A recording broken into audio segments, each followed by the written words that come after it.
తెలంగాణ ముఖ్యమంత్రి రేవంత్ రెడ్డి ఢిల్లీ పర్యటనలో ఉన్నారు. అందులో భాగంగా ఆయన నిన్న కేంద్ర మంత్రులను కలిశారు. దానికి సంబంధించిన వార్త కూడా మనకు ప్రధానంగా కనిపిస్తుంది. 2.7 2,70,000 ఇళ్లను మంజూరు చేయండి, 2,450 ఎకరాల రక్షణ భూములను అప్పగించండి, కేంద్ర మంత్రులకు సీఎం రేవంత్ రెడ్డి వినతి అని కనిపిస్తుంది. ముఖ్యమంత్రి రేవంత్ రెడ్డి ఢిల్లీలో ఇద్దరు కేంద్ర మంత్రులను కలిసి రాష్ట్ర సమస్యలను విన్నవించారు. కేంద్ర గృహ నిర్మాణ పట్టణ వ్యవహారాల శాఖ మంత్రి మనోహర్ లాల్ ఖట్టర్ను కలిసి రాష్ట్రానికి 2.7 లక్షల పట్టణ ఇళ్లను మంజూరు చేయాలని, స్మార్ట్ సిటీ పథకం కాలపరిమితిని మరో ఏడాది పొడిగించాలని కోరారు. రక్షణ మంత్రి రాజ్నాథ్ సింగ్తోనూ ఆయన భేటీ అయ్యారు.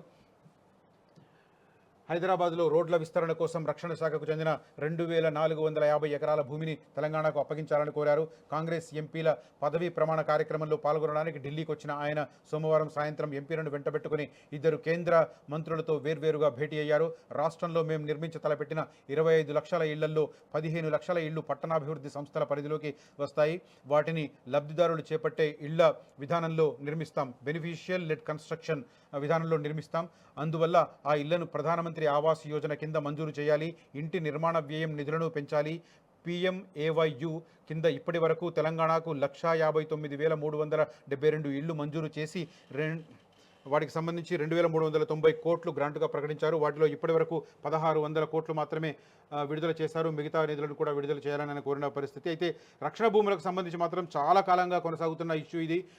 మనందరికీ తెలుసు, హైదరాబాద్ నుంచి మేడ్చల్ రూట్లోను, హైదరాబాద్ నుంచి శామీర్పేట రూట్లోను రక్షణ భూములు ఇస్తే కానీ రోడ్ల విస్తరణ జరగని పరిస్థితి. అయితే రేవంత్ రెడ్డి ప్రభుత్వంలోకి వచ్చిన తర్వాత వెంటనే ఈ 2 మార్గాలలో కూడా ఎలివేటెడ్ కారిడార్లను ప్రకటించారు. వాటికి సంబంధించిన శంకుస్థాపన కార్యక్రమాన్ని చేపట్టారు. అయితే ఇప్పటికి కూడా కొన్ని రక్షణ భూములు బదలాయింపు జరగకపోవడంతో పనులు ఇంకా ప్రారంభం కాని పరిస్థితి. దానికి సంబంధించి ఆ డెవలప్మెంట్స్ రాజ్నాథ్ సింగ్ను కలిశారు.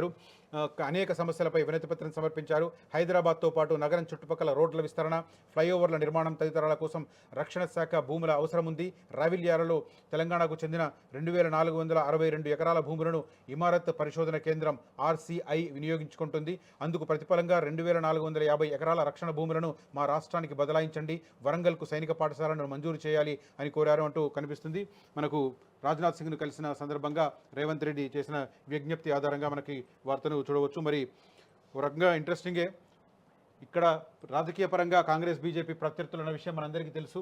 అయినప్పటికీ కేంద్ర మంత్రులను కలవడం, రాష్ట్రానికి సంబంధించిన ప్రయోజనాల మీద వినతి పత్రాలు సమర్పించడం అనేది ఒక బేసిజన్ లేకుండా ప్రయత్నాలు చేస్తున్నారు సీఎం రేవంత్ రెడ్డి అనడానికి ఇది ఒక ఉదాహరణగా కనిపిస్తుంది. అదే సందర్భంలో జాతీయ స్థాయిలో నీటికి సంబంధించి రచ్చ కొనసాగుతున్న నేపథ్యంలో దాని మీద కూడా సింగిల్ జడ్జితో విచారణ జరిపించాలని రేవంత్ డిమాండ్ చేశారు. దానికి సంబంధించిన వార్త కూడా కనిపిస్తుంది. ఢిల్లీ పర్యటనలో భాగంగా ఆయన ఈ వ్యాఖ్యలు చేసిన పరిస్థితి. నీట్ పేపర్ లీకేజీ వ్యవహారంపై సుప్రీంకోర్టు సిట్టింగ్ న్యాయమూర్తితో దర్యాప్తు జరిపించాలని ముఖ్యమంత్రి రేవంత్ రెడ్డి కేంద్ర ప్రభుత్వాన్ని డిమాండ్ చేశారు. ఇటీవల కాంగ్రెస్లో చేరిన మాజీ స్పీకర్ పోచారం శ్రీనివాసరెడ్డితో ఏఐసీసీ అధ్యక్షుడు మల్లికార్జున ఖర్గే, పార్టీ నాయకుడు రాహుల్ గాంధీని కలిసిన తర్వాత ఏఐసీసీ కార్యాలయంలో సోమవారం ఆయన విలేకరులతో మాట్లాడారు. ఈ సందర్భంగా నీట్పై విలేకరులు అడిగిన ప్రశ్నకు పై విధంగా స్పందించారు. ఈ ప్రభుత్వం పరీక్షల నిర్వహణలో ఘోరంగా విఫలమైంది. మరోవైపు దాని తప్పుల గురించి ప్రశ్నించే వారి గొంతు నొక్కాలని చూస్తోంది.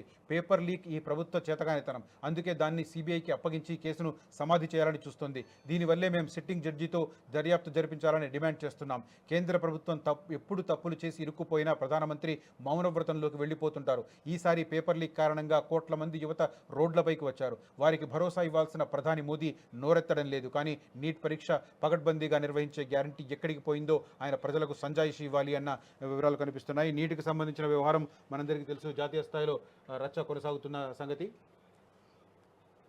సో ఢిల్లీ పర్యటనలో భాగంగా రాష్ట్రానికి సంబంధించిన అభ్యర్థనలను కేంద్ర మంత్రుల ముందుంచారు. మనోహర్ లాల్ ఖట్టర్ను కలిశారు. పట్టణాలకు సంబంధించి 2.7 లక్షల ఇళ్లను మంజూరు చేయాలని కోరారు. అదే సందర్భంలో రక్షణ శాఖ మంత్రి రాజ్నాథ్ సింగ్ను కలిసి ఈ రక్షణ భూములను రాష్ట్ర ప్రభుత్వానికి బదలాయిస్తే రోడ్ల విస్తరణకు సంబంధించిన కార్యక్రమాలను చేపడతామని కోరిన పరిస్థితి. అసలైన తొలి వెలుగు. ఫాలో వాట్సాప్ @తొలి వెలుగు అఫీషియల్.